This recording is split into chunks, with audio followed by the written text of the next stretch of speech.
Get out! This area is restricted. Now! Preston's voice cut across the server room like a command. Around him, 3 corporate clients in expensive suits turned to watch. The hum of cooling fans filled the silence between words. Every head in that corridor turned toward the man with the gray uniform and the equipment cart. Gary didn't argue. He just looked at Preston for one quiet second, then stepped back through the security door without a word. The corridor of Austin's most secure Tier 4 data center doesn't forgive amateur mistakes.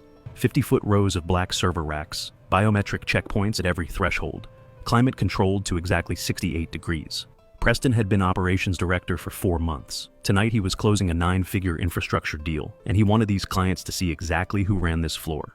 Gary had been quietly working at Rack 7 when Preston's group arrived, gray coveralls, a worn equipment cart, a tablet showing diagnostics that Preston didn't bother reading. He looked like maintenance. Preston treated him like maintenance. We don't allow floor staff near active clusters during client walkthroughs. This is a $30 million rack environment. I can't have uncleared personnel interfering with our showcase. One of the clients shifted uncomfortably. Another glanced at his phone. Especially not during a walk like this, Preston added, straightening his jacket. Standards matter here. Gary paused at the door. 8 words delivered without heat. Then, you should know who's in the room. He didn't flinch. He didn't raise his voice. He walked out. 4 seconds later, every status light on Rack 7 flipped red. Then, Rack 12. Then, the entire core cluster. A low alarm tone rolled through the corridor. The ambient hum shifted into something urgent. Preston's lead engineer sprinted in, checked the master panel, and went pale. "We've got a suspended authorization sequence," she said. "Core maintenance was mid-cycle. Nobody else has clearance to resume it." Preston pulled out his own credentials. Invalid. He called the night supervisor. Same result. The client stood silently near the entrance, watching the red lights multiply. The wall display updated automatically. Core access suspended. Awaiting authorization.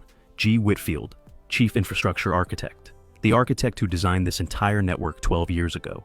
The only person holding root-level keys to the core infrastructure. The man Preston had just removed from the floor.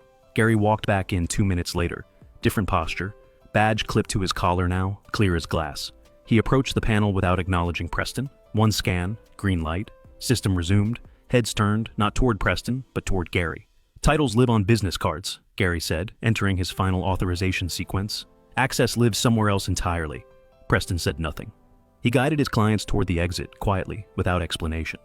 The deal summary on his tablet no longer showed a signature line. The server room returned to its steady hum. 68 degrees. Perfectly controlled.